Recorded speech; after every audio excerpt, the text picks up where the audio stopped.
الحمدللہ رب العالمین والصلاة والسلام علی حبیبہ محمد وآلہ وصحبہ اجمعین۔ اعوذ باللہ من الشیطان الرجیم، بسم اللہ الرحمن الرحیم۔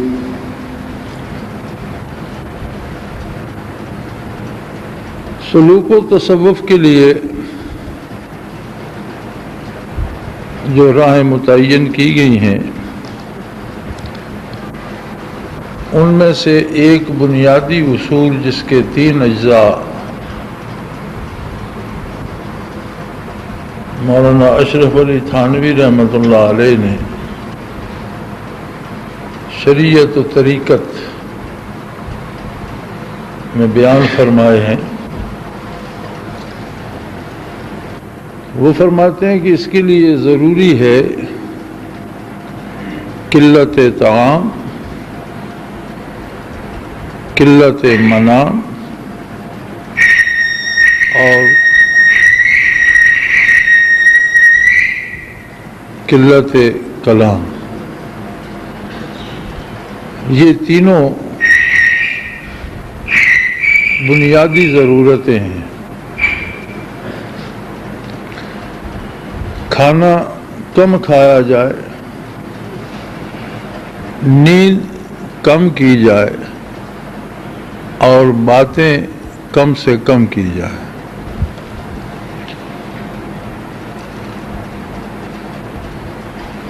تمام سلاسل تصوف میں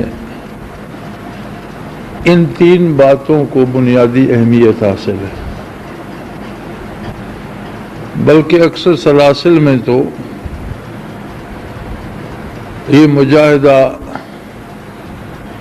ارادتاً کرایا جاتا ہے کہ طالب کو اکیلا یا تنہا کر دیا، بندوں سے الگ کر دیا، کہیں تنہائی میں بیٹھ جائے، کھانے کی ایک مقدار معین کر دی کہ اتنا ہی کھانا ہے۔ جب کھانا کم ہوتا ہے تو از خود نیند کم ہو جاتی ہے، جب کوئی وہاں ملنے نہیں جاتا تو قلت کلام از خود حاصل ہو جاتی ہے۔ ان سب کا اثر یہ ہوتا ہے کہ دل میں یکسوئی پیدا ہو جاتی ہے، توجہ کسی ایک جگہ مرتکز کرنا آسان ہو جاتا ہے۔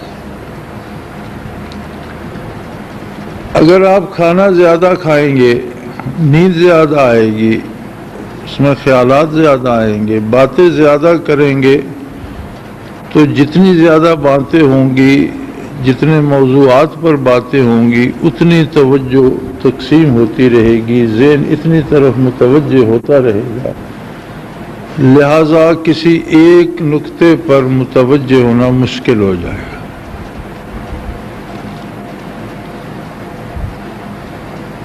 تمام سلاسل کی ابتدا اگر ذکر جار سے نہیں ہوتی تو ذکر لسانی سے ضرور ہوتی ہے۔ اکثر سلاسل میں تو ابتدا ذکر جہر سے ہوتی ہے، اور وہ بھی لا الہ الا اللہ، پھر کچھ دیر الا اللہ، پھر صرف اللہ اللہ، پھر اس کے بعد مراقبہ کرایا جاتا ہے کہ دیکھیں قلب اللہ اللہ کرتا ہے، اور بڑا وقت لگانے کے بعد کہیں جا کر قلب اللہ اللہ شروع کرتا ہے۔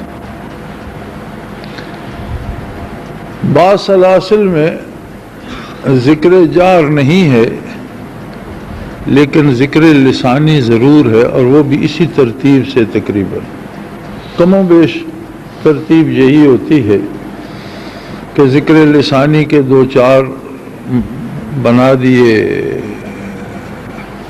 شعبے الگ الگ، پہلے یہ کرو، پھر یہ کرو، پھر یہ کرو، اور اس کے بعد قلب پر متوجہ ہو جاؤ۔ کسی نے کلمہ طیبہ کے جز اول کو بنایا، کسی نے کچھ تسبیحات مقرر کر دی کہ پہلے سبحان اللہ پڑھو، پھر الحمدللہ پڑھو، پھر استغفار کرو، پھر اللہ اللہ کرو، اس کے بعد قلب پر متوجہ ہو۔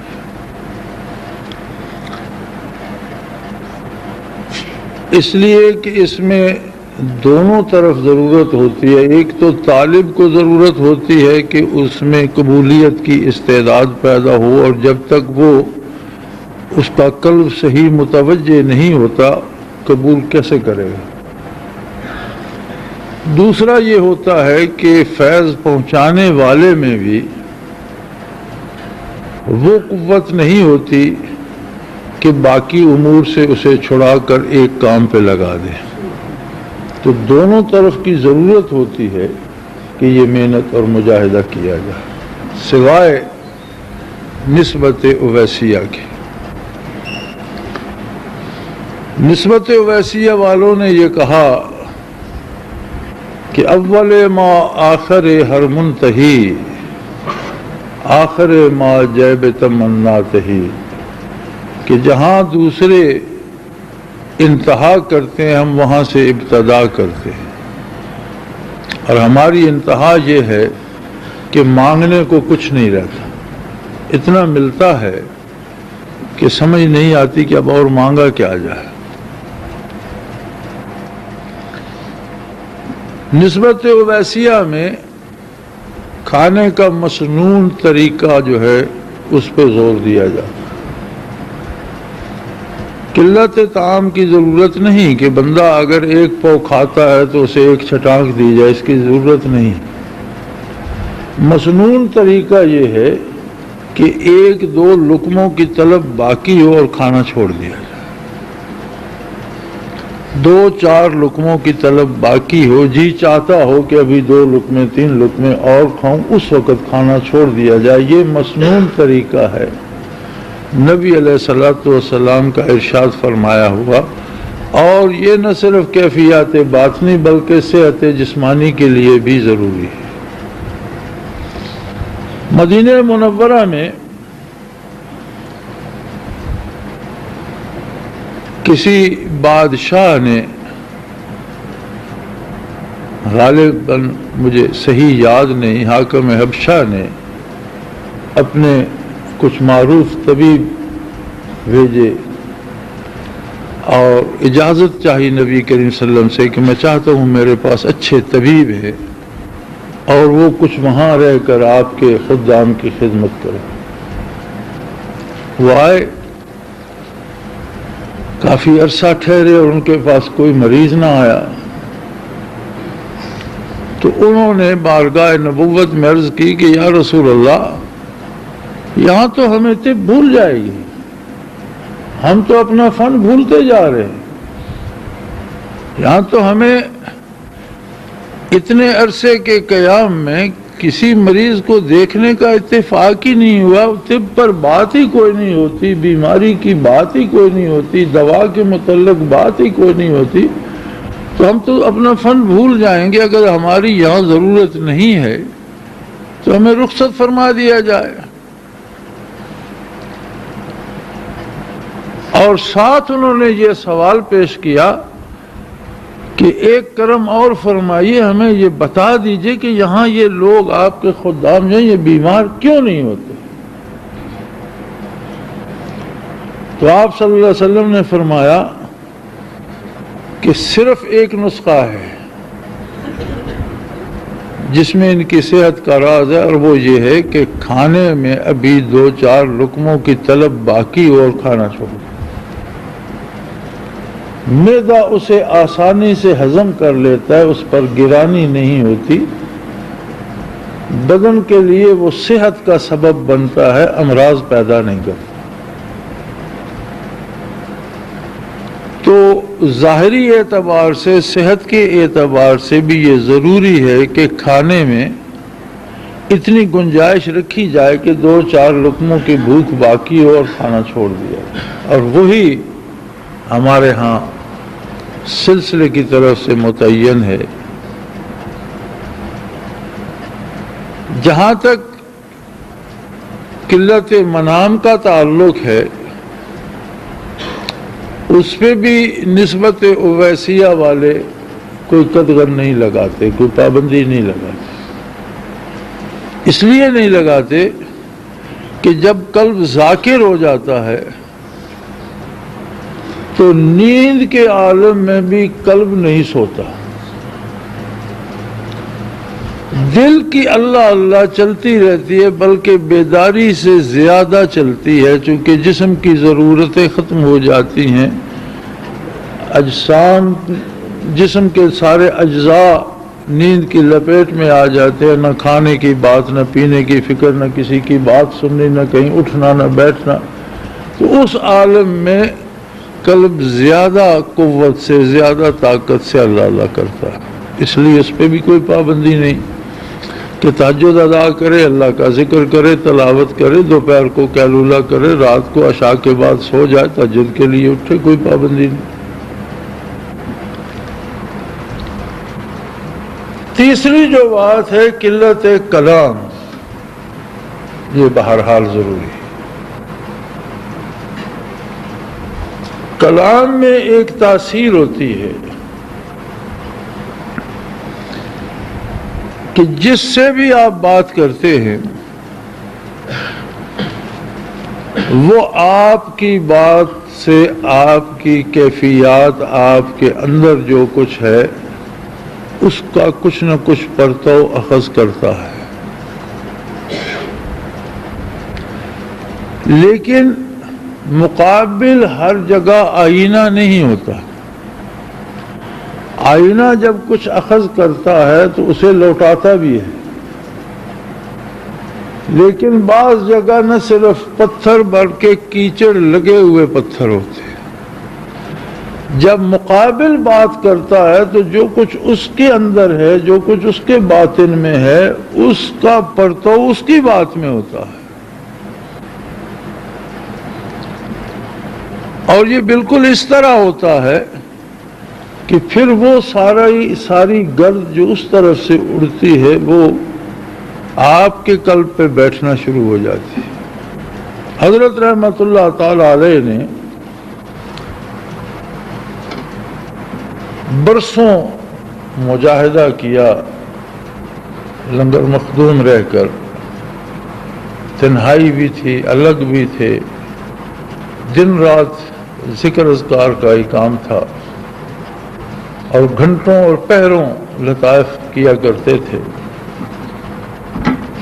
پھر جب اجازت ملی، رخصت ہو کر گھر تشریف لائے تو کچھ اس تنہائی میں ایک بہت اعلیٰ پائے کی رفاقت بھی ہوتی ہے۔ صوفی تنہا نہیں ہوتا، جب تنہا ہوتا ہے تو اس کے پاس دنیا والوں سے کہیں اعلیٰ درجے کے رفیق ہوتے ہیں۔ تو آپ نے تنہا رہنا ہی پسند فرمایا، حتیٰ کہ نبی علیہ الصلوۃ والسلام کی عادت مبارک تھی حیات دنیاوی میں بھی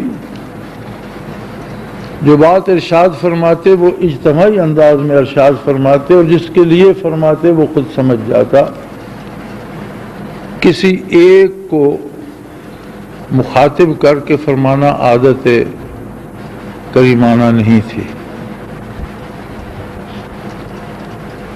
تو بارگاہ نبوی میں حاضر ہوئے تو بات چل نکلی، تو حضور فرمانے لگے کہ اسلام کی عمارت جو ہے اس میں پتھر نہیں لگے، اس میں میرے صحابہ کی ہڈیاں لگی، اس پہ سیمٹ گارا نہیں لگا، اس میں میرے صحابہ کا گوشت لگا ہے، اور اس میں پانی نہیں لگا، اس میں میرے صحابہ کا خون لگا ہے، اس سے یہ عمارت بنی ہے۔ اب لوگ اس عمارت پہ پتھر پھینکتے ہیں، اور جو روک سکتے ہیں، جو بتا سکتے ہیں، وہ گوشہ نشین ہے۔ تو بالآخر سب کو ایک دن میدان حشر میں بھی آنا ہے۔ یہ بات حضرت رحمت اللہ علیہ نے اپنے لیے تنبیہ سمجھی، چونکہ جب تقسیم ملک ہوئی اور پاکستان بنا تو ایک طوفان آ گیا تھا عظمت صحابہ پر اعتراضات کا۔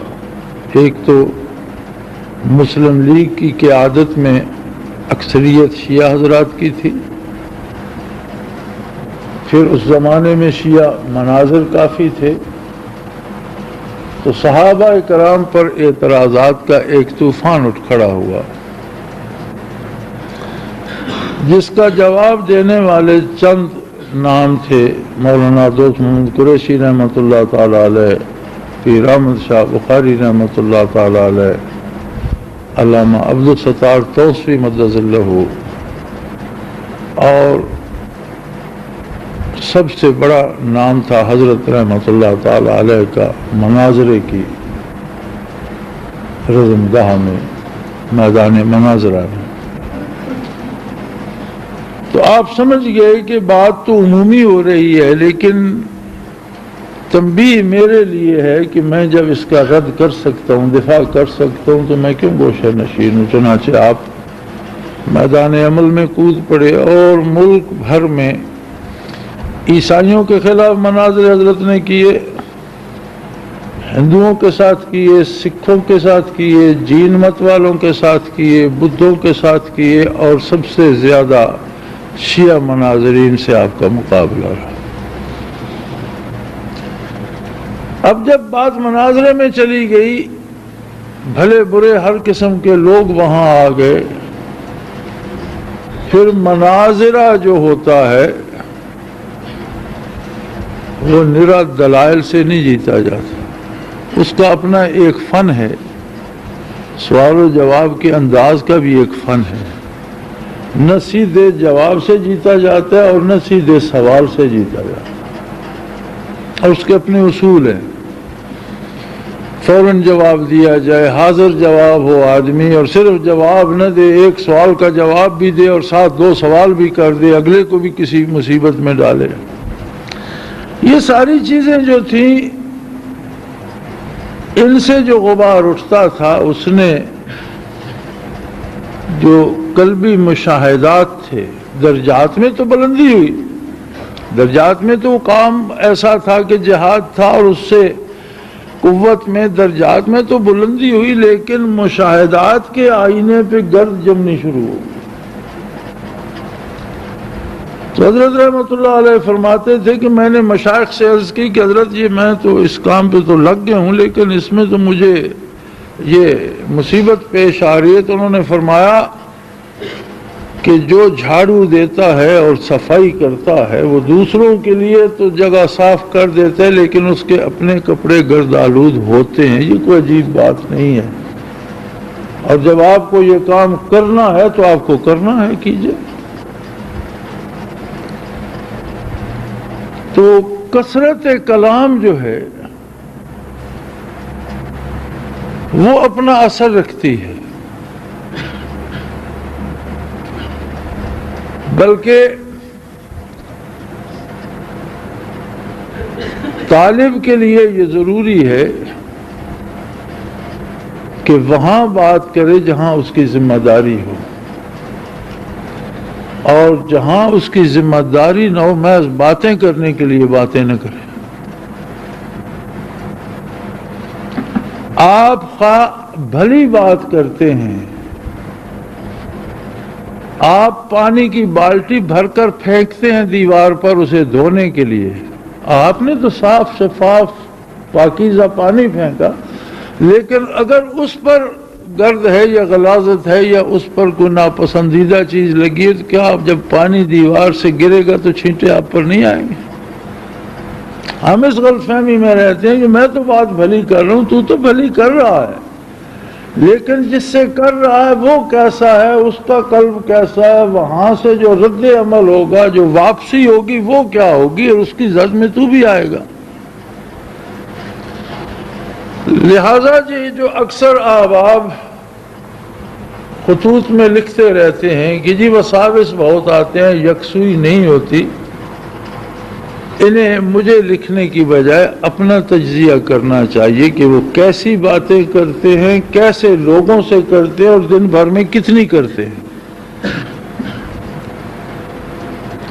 کیونکہ یہ کام تعویذوں سے تو نہیں ہوگا۔ ایسا تو کوئی تعویذ نہیں ہے کہ آپ دیوار پر بالٹی پھینکے اور آپ نے تعویذ باندھا اور وہاں سے جو چھینٹے اڑے وہ آپ پر نہ، ایسا تو کوئی تعویذ نہیں۔ لہذا قلت کلام کو نسبت اویسیہ والوں نے بھی علی حال ہی قائم رکھا ہے کہ غیر ضروری بات نہ کی جائے۔ اللہ نے جب ہمیں توفیق دی اور ہم حضرت رحمۃ اللہ تعالی علیہ کے خدمت عالی میں لطائف کیا کرتے تھے، اور مجھے جتنے لوگ بھی ساتھ تھے اس وقت جماعت میں، سب سے زیادہ وقت لطائف پہ لگانا پڑا۔ تو حضرت فرمایا کرتے تھے کہ نماز تو با جماعت پڑھا کرو، لیکن سنتیں الگ پڑھ کر جاؤ، فرائض جماعت کے ساتھ پڑھو، اور فرائض کے بعد پھر لوگوں سے الگ ہو کر دور ہو کر سنتیں پڑھو، ورنہ جتنی محنت کر کے تم لے جاؤ گے اس سے زیادہ نحوست دل پر لے کر پلٹو گے۔ اگر یہ عالم نمازیوں کا ہے، اس وقت یہ تھا، اب خدا جانے کتنی ترقی کر گیا، اب تو زمانہ ایک دم سے ترقی کر گیا، اب کیا ہوگا۔ یہ میں 50 کی دہائی کے آخری دور کی بات کر رہا ہوں، اگر اس وقت یہ حال تھا تو نصف صدی اور گزر گئی، اب کیا عالم ہوگا۔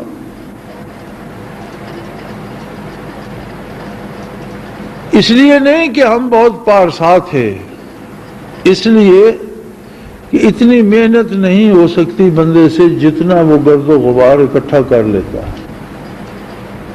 اور حضرت رحمۃ اللہ فرمایا کرتے تھے کہ شام کا ذکر جو ہے اگر پوری یکسوئی اور محنت سے کیا جائے تو بڑی کامیابی یہ ہے کہ دن بھر کی جو گرد جمی ہوئی ہے وہ دھل جائے، تاکہ جو سحری کو ذکر ہو اس پر کچھ ثمرات مرتب ہو۔ یعنی اس کے باوجود کہ لوگوں سے اعراض کیا جائے، باتیں کم کی جائے، مطلب کی بات کی جائے، غیر ضروری بات نہ کی جائے، اور غیر ضروری مجالس میں گپ شپ کے لیے نہ بیٹھا جائے، ضرورت کے کام کیے جائیں اور ضروری بات جو ہو وہ کی جائے، اس کے باوجود یہ حال ہوتا تھا۔ اور اگر آدمی خرافات میں پڑ جائے، گپیں سننے پہ بیٹھ جائے، ہنسے ہنسانے پہ لگ جائے، لطیفہ بازی میں لگ جائے، اس سے بڑھ کر خرافات سننے پہ چلا جائے، تو پھر وہ کتنی محنت کر سکے گا کہ اس سارے غبار کو شام کو دھو لے۔ لہذا بنیادی بات یہ ہے کہ جسے طلب ہے سلوک کی، تصوف کی، تزکیے کی، سلوک اور تصوف کی ضرورت کیا ہے، اور یہ ہے کیا بلا؟ وَيُزَكِّيهِمْ، تزکیہ، پاکیزگی، دل کی طہارت، نفاست، لطافت، کہ دل اس قابل ہو جائے کہ برکات نبوی علیہ صاحب الصلاۃ والسلام کو اپنے اندر سمو لے۔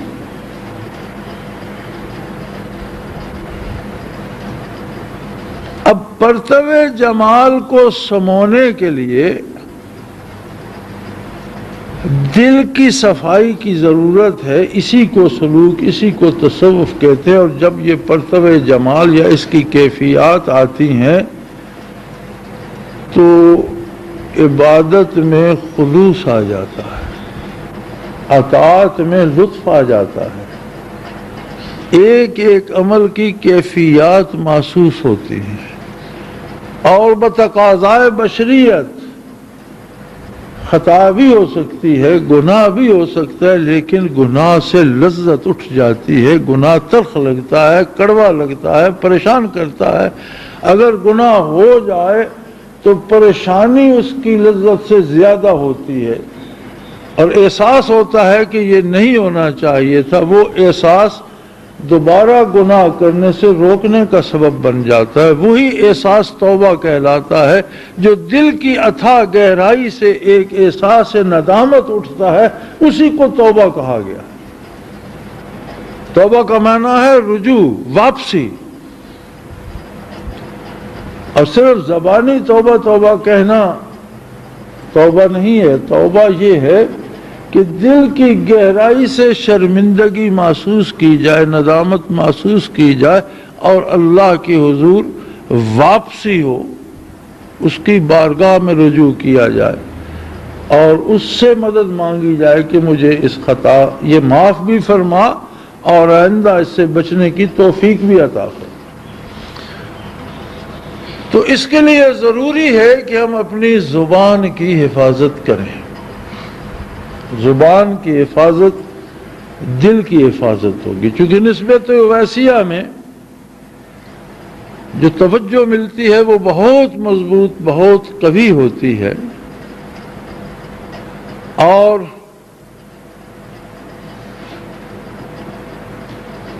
اتنا مضبوط واسطہ کسی طریقے، کسی سلسلے تصوف میں نہیں جو نسبت اویسیہ میں ہے۔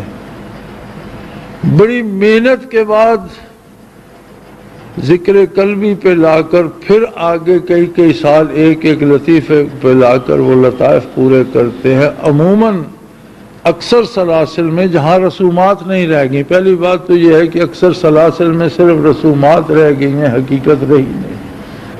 جہاں موروثیت آ گئی، صاحبزادے کو کچھ آتا ہے یا نہیں، وہ گدی نشین ہو گئے اور انہوں نے کچھ رسومات، کچھ عرس کے نام پر، کچھ 11ویں شریف کے نام پر، کچھ جلسے کے نام پر شروع رکھی، کچھ تسبیحات، کچھ رواج بنا دیے، وہ بات الگ ہے۔ جہاں واقعی ہے وہاں بھی کم و بیش 2 سال ایک لطیفے پر لگ جاتے ہیں، اور بعض سلاسل میں لطائف کی تعداد 11 تک بھی ہے۔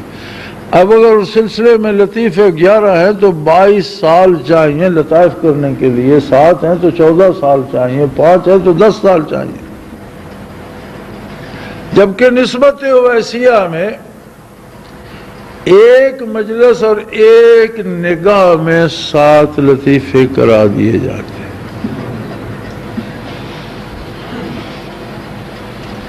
تو یہ کمال اس کیفیت اور اس توجہ کا ہے جو بارگاہ نبوی سے، جو مشائخ عظام کے سینوں سے، جو ان کی ارواح مقدسہ سے متوجہ ہوتی ہیں۔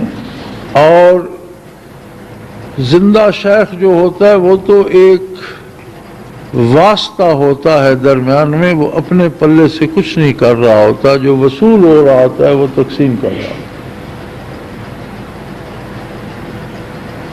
اس تقسیم کو جو ہم تک پہنچتی ہے اسے اپنے اندر سمونے کے لیے جس کیفیت کی ضرورت ہے، اس کے لیے ضروری ہے کہ قلب کو غیر ضروری باتیں سننے سے بھی بچایا جائے اور اپنی غیر ضروری باتوں سے بھی بچایا جائے۔ یہود کی ایک قوم پر عذاب الہی نازل ہوا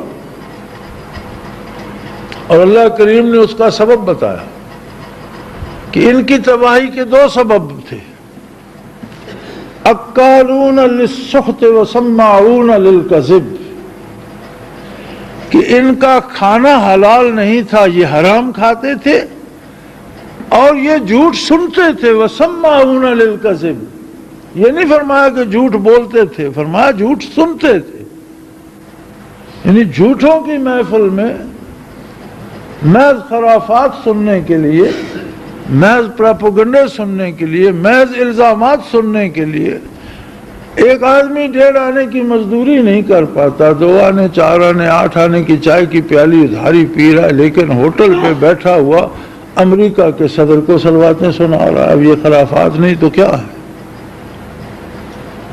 وہ کیا بگاڑ رہا ہے اس کا؟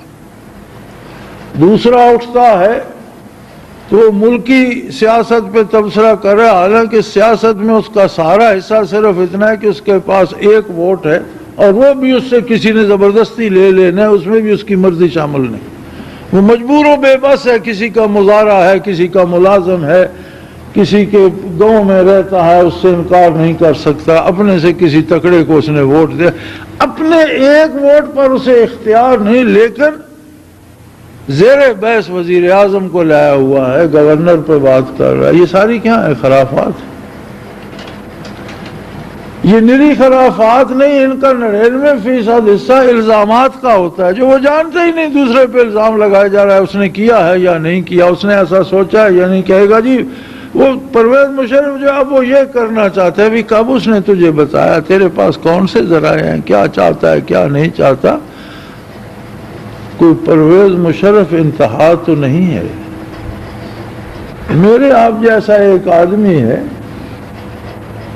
اللہ کی صنعت اسے کہاں لے آئی، اس کے مطابق اس کا امتحان بھی ہوگا، اس کے مطابق اس کی جواب دہی بھی ہوگی، اور کسی کو دوام نہیں ہے، ایک دن اسے بھی پیوند خاک ہونا ہے، حشر میں ہوگا، ہمارے ساتھ ہی اس کی جواب دہی بھی ہوگی۔ اسے اس کا اپنا جواب دینے کے لیے چھوڑ دو بھائی، تم کوئی کر سکتے ہو تو مثبت کام کرو، نیک کام کرو، بھلائی کی بات کرو۔ آپ اور میں کسی کے جج ہیں، آپ اور میں کسی سے حساب لینے کے مکلف ہیں۔ اگر نہیں تو برائی کو روکو، دوسرے کو نہیں روک سکتے تو اپنے ایک وجود کو تو برائی سے روک لو۔ یہ بھی تو برائی کا روکنا ہے کہ معاشرے میں ایک فرد تو جھوٹ بولنا چھوڑ دے، سود کھانا چھوڑ دے، برائی کرنا چھوڑ دے۔ پوری قوم میں موومنٹ چل رہی ہے سودی نظام ختم کر دیا جائے، اور ساری قوم سود کھا رہی ہے۔ کیا عجیب دوغلا پن ہے کہ سارے سود کھا رہے ہیں اور جلسے کر رہے ہیں، میٹنگیں ہو رہی ہیں، ہوٹلوں میں کانفرنسیں ہو رہی ہیں، جی کیا جی سود روک دیا جائے، جی سودی نظام ختم کر دیا جائے۔ کسی ایک سے پوچھ لو کہ تم اپنے سرمایہ پر سود نہیں لیتے، تو سود خور کیا سودی نظام کو روکیں گے؟ یعنی ان خرافات سے وہ کیفیات جو دل میں آتی ہیں وہ تباہ ہوں گی۔ کھانے میں اگر حرام شامل ہوگا، سود شامل ہوگا، زبردستی کا، لوٹ کا، دھوکے سے لیا ہوا روپیہ شامل ہوگا، تو بھی بات نہیں بنے گی۔ انبیاء علیہم السلام کو خطاب کرتی ہوئی فرمایا یا ایھا الرسل کلوا من الطیبات واعملوا صالحا، پاکیزہ کھاؤ اور نیک عمل کرو۔ جب انبیاء کو مخاطب کیا جاتا ہے تو اس سے مراد یہ ہوتی ہے کہ اگر رسولوں کے لیے یہ حکم ہے تو دوسرا کوئی بھی اس سے بری نہیں ہے، یہ حکم سب کے لیے ہے۔ اور یہاں حلال نہیں فرمایا، طیب فرمایا، کلوا من الطیبات، حلال کے بعد پاکیزہ بھی ہو۔ حلال کما کر لائے ناپاک ہو جائے تو طیبات میں نہیں آئے گا۔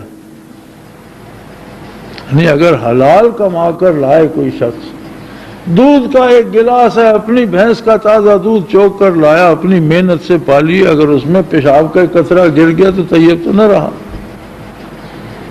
فرمایا نہ صرف حلال بلکہ غذا طیب ہو، پاکیزہ ہو، اور عمل نیک کرو۔ عمل نیک غذا کے بعد فرما کر اس میں ایک یہ اشارہ بھی دے دیا کہ نیک عمل کی توفیق بھی رزق حلال ہی سے ہوگی، حرام کھا کر نیکی کرنے کی توفیق نہیں ہوگی۔ اگر غذا حلال نہیں ہوگی، اگر دھوکہ دے کر کسی کا چھین کر، ڈاکہ مار کر، چوری کر کے لے آئیں گے، وہ کھا کر نیکی کی توفیق نہیں ہوگی۔ رزق حلال ہو اور مسنون طریقے سے اس میں 2-4 لقموں کی گنجائش رکھ دی جائے۔ عشاء پڑھنے کے بعد بے شک سو جائیں، کوئی پابندی نسبت اویسیہ کی طرف سے نہیں ہے، اور تہجد ادا ضرور کریں، اس کے ساتھ ذکر کریں۔ دن کو ہے فرصت تو قیلولہ کریں، سنت ہے، کوئی منع نہیں۔ دوپہر کا کھانا کھا کر آرام کر لیں، اٹھ کر زور ادا کریں، اپنے کام کاج کریں، کھائیں بھی سوئیں بھی، لیکن مسنون طریقے کے مطابق۔ اور اس کے بعد باتوں میں احتیاط یہ لازم ہے، یہ ضروری ہے، اور اس کے بغیر بات نہیں بنتی۔ یہ چند بنیادی باتیں ہیں، ایک ہی بات کے 3 حصے ہیں، جس میں سلسلہ عالیہ میں دوسروں کی نسبت بہت سی گنجائش ہے۔ لوگ اپنا کاروبار بھی کریں اور انہیں فنا فی الرسول بھی نصیب ہو، کسان ہل چلائیں، دکاندار تجارت کرے، ملازم ملازمت کرے اور اس کی روحانی بیت بارگاہ نبوی میں بھی ہو، یہ آسان کام نہیں ہے۔ حضرت رحمت اللہ تعالی علیہ کے گاؤں کے باہر ایک مزار ہے، اور آپ کی ابتدا میں یہ عادت مبارک تھی کہ جب کسی ساتھی کو مراقبات ثلاثہ یا سیر کعبہ اور اس کے بعد بارگاہ نبوی تک پہنچاتے تو اسے برزخ میں کلام کرنے کا سلیقہ بھی سکھاتے تھے، تو اسے ساتھ لے کر حضرت خود تشریف لے جاتے اور اس مزار پر بیٹھ کر اس سے اسے بات کرنے کا طریقہ سکھاتے کہ اچھا یہ عرض کرو، وہ کیا جواب دیتے ہیں مجھے بتاؤ، اب تم یہ کہو، اب وہ کیا فرماتے ہیں یہ بتاؤ۔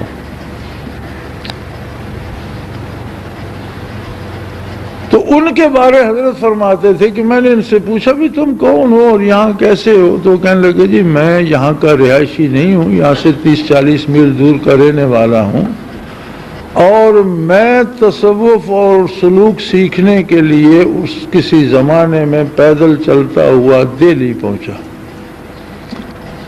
یہاں سے چل کر دہلی تک مجھے کوئی ایسا شخص نہ ملا جو مجھے اللہ اللہ سکھاتا، وہاں مجھے شیخ نصیب ہوا اور 25 برس میں نے وہاں گزارے، اور 25 برس میں مجھے انہوں نے فنا فی الرسول کرا دی، اور فرمایا کہ اب اس سے آگے تو میں کچھ نہیں بتا سکتا، جو میں جانتا تھا وہ میں نے تجھے عطا کر دیا، اب تم واپس چلے جاؤ، لیکن اپنے علاقے میں، اپنے گاؤں میں، اپنے گھر مت جانا ورنہ یہ سب ضائع ہو جائے گا۔ وہاں کا ماحول، وہاں کی رشتہ داریاں، برادریاں، ان کے جھگڑے، وہاں کے تماشے تمہیں اپنی طرف کھینچ لیں گے، اور جیسے وہ ہیں ویسے تم ہو جاؤ گے، یہ ضائع ہو جائے گا۔ اگر اسے سنبھال کر رکھنا ہے تو کہیں گھر سے دور ہی وقت بسر کر جاؤ۔ تو فرماتے تھے میں یہاں آ کر بیٹھ گیا، اور یہاں چھوٹا سا گاؤں اور ویرانہ سا ہوتا تھا، تو باقی عمر میں نے یہاں بسر کر دی، نہ گھر بنایا، نہ شادی کی، نہ کسی سے ملا، نہ گھر والوں کے پاس واپس گیا، اور اس نعمت عظمیٰ کی حفاظت کر کے اسے اپنے ساتھ برزخ میں لے آیا۔ کہاں یہ مجاہدہ، اور کہاں یہ بات کہ اپنا کام کاج بھی کریں، بیویاں بچے پالیں، گھروں کی صفائی کریں، اپنے گھر بسائیں اور فنا فی الرسول بھی ہوں، یہ ملازمت کریں، دکانیں چلائیں، مزدوری کریں اور فنا فی الرسول بھی ہوں۔ تو اس نعمت عظمیٰ کو اگر یوں لوٹ میں ملے، یہ تو لوٹ میں ملنے والی بات، لوٹ میں بھی ملے تو سونا یا ہیرا جو ہوتا ہے وہ کم قیمت نہیں ہوتا۔ اگر کسی کو مفت میں بھی ہیرا مل جائے تو اسے سمجھنا چاہیے کہ میرے پاس ہیرا ہے، لیکن انسانی مزاج ایسا ہے کہ مفت کی چیزوں کی قدر اس کے پاس کم ہو جاتی ہے۔ یہ خطرہ اس نسبت میں موجود رہتا ہے، کیونکہ یہاں بے حساب ملتا ہے اور بے تکلف ملتا ہے، بلا تکلیف ملتا ہے، پھر لوگ ضائع بھی کرتے ہیں، اور جو کر بیٹھتے ہیں ان کا انجام بھی ہم نے دیکھا، بہت برا انجام ہوتا ہے۔ کیونکہ یہ چیز جب سلب ہوتی ہے تو یہ اتنی دھنسی ہوتی ہے دل میں کہ جیسے آپ کوئی بہت بڑا درخت کو کھیڑیں تو اس کی جڑیں اپنے ساتھ بے شمار مٹی اٹھا کر ایک گڑھا بنا جاتی ہیں۔ یہ جب تصوف سے کوئی گرتا ہے تو اس کی کیفیات جب دل سے سلب ہوتی ہے تو ساتھ ایمان و یقین کو بھی لے جاتی، ایمان پر خاتمہ مشکل ہو جاتا۔ کم از کم میں نے 2-4 بندوں کو جو بہت اونچے مقامات سے گرے حضرت رحمت اللہ تعالی علیہ کے ساتھ آپ کی حیات مبارکہ میں، ان 3-4 میں سے کسی کو ایمان پر مرتے میں نے نہیں دیکھا۔ اور یہ ایک ویسے اصول بھی ہے کہ آپ جتنی بلندی سے کسی کو نیچے پھینکیں، جو جتنی بلندی سے گرے گا اتنا چکنا چور ہوگا۔ یہ نعمت عظیم ہے اور اللہ کی عطا ہے، اور ہمیں تو مفت بھی نہیں بلکہ زبردستی پکڑ کر اگلوں نے دے دی۔ اب اس کی اتنی ہی قدر و قیمت بھی اللہ کریم چاہتے ہیں۔ بارگاہ نبوی میں اس کی قدر و قیمت کا احساس ہی برکات کے حصول کا سبب ہے، اور اس کے لیے یہ بنیادی اصول کھانے میں پوری کوشش کرے۔ آگے اللہ مالک ہے، جہاں آدمی بے اختیار ہو جاتا ہے وہاں وہ مکلف نہیں رہتا، لیکن کوشش کریں اپنے سرمایہ پر سود نہ لیں، سود سے بہر حال بچیں، دوسروں کا حق مارنے کی کوشش نہ کریں، رزق کو حلال رکھیں، کھانے میں تھوڑی سی گنجائش رکھ کر کھائیں، ڈٹ کر سوئیں، لیکن کام کے وقت کام بھی ڈٹ کر کریں، عبادت کے وقت عبادت بھی ڈٹ کر کریں۔ ان دونوں باتوں میں تو ایک حد تک رخصت ہے، لیکن قلت کلام کا اہتمام کیجئے، اس پہ ہمارے ہاں بہت بے احتیاطی ہوتی ہے، جس کے نتیجے میں پھر آدھی ڈاک یہی ہوتی ہے کہ جی وساوس تنگ کرتے ہیں، جی یکسوئی نہیں ہوتی، جی مراقبات میں بیٹھتا ہوں تو مراقبہ اور کرتا ہوں سمجھ اور آ رہا، جو یاد ہی نہیں رہتا کون سا مراقبہ کہاں چھوڑا تھا۔ اس سارے کا سبب ہماری خرافات سننا یا خود فضول باتیں کرنا بنتا ہے، ان سے اجتناب ضروری ہے۔ توفیق اللہ کریم کے پاس ہے، ہماری خطائیں معاف فرمائے اور ہمیں ثابت قدم رکھے، اپنے حبیب کی محبت عطا کرے اور ان برکات سے بہرہ مند فرمائے۔ وآخر دعوانا ان الحمد للہ رب العالمین۔ الحمد للہ رب العالمین والصلاة والسلام علی حبیبنا۔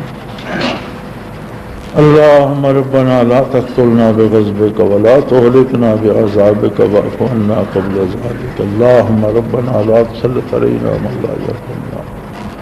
اللہم ربنا نور قلوبنا بنور المعرفة والایمان۔ اللہم ربنا نور قلوبنا واستر عیوبنا واغفر ذنوبنا فإنک ارحم الراحمین۔ اللہم ربنا وفقنا لما تحب وترضى واجعل آخرتنا خيرا من الأولى۔ اللہم انصر الاسلام والمسلمین، اللہم اید العساکر المسلمین واخذل الكفرة والمشرکین انک علی کل شیء قدیر۔